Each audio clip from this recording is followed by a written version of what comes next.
പുറമെ നോക്കി ഒന്നിനെയും വിലയിരുത്തരുത് എന്ന് പറയാറുണ്ട്. അതിപ്പോൾ ശരിക്കും ഈ മാങ്ങയിൽ തെളിയിച്ചു തരാം. ഞങ്ങളെ വീട്ടിൽ തന്നെ ഒരു 5-6 ടൈപ്പ് വെറൈറ്റി മാങ്ങയുണ്ട്. പക്ഷേ എല്ലാത്തിനും ഇപ്രാവശ്യം 2-3 അത്രയൊക്കെ പിടിച്ചിട്ടുള്ളൂ. ഇതിപ്പോൾ അടുത്ത വീട്ടിൽ നിന്ന് തന്നതും ഞങ്ങളെ വീട്ടിലുള്ള മാങ്ങയൊക്കെയാണ്. അപ്പം ഞാൻ ഇതിൽ തന്നെ ഇപ്പം കുറേ ടൈപ്പ് മാറ്റങ്ങളിപ്പം നിങ്ങൾക്ക് കാണാം. ഈ മാങ്ങ ഇപ്പം നമുക്ക് തൊലി ചെത്താൻ പറ്റില്ല, അതുകൊണ്ടാണ് ഞാനിങ്ങനെ മുറിച്ച് വെച്ചത്. ബാക്കിയൊക്കെ തൊലി ചെത്തി ഞാൻ കഷ്ണങ്ങളാക്കിയിട്ടുണ്ട്.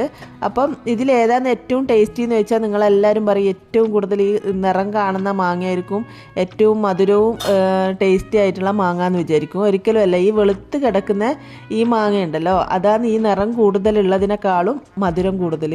പറഞ്ഞാൽ വിശ്വസിക്കൂല.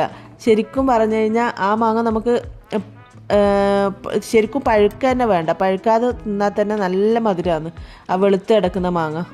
ഈ മഞ്ഞ മാങ്ങനൊക്കെ അപേക്ഷിച്ച് ഏറ്റവും കൂടുതൽ ടേസ്റ്റ് കൂടുതലുള്ളതും അതാണ്. അതുകൊണ്ടാണ് ഞാൻ ഫസ്റ്റ് പറഞ്ഞത് പുറമേ നോക്കിയിട്ട് നമുക്കൊന്നും വിലയിരുത്താൻ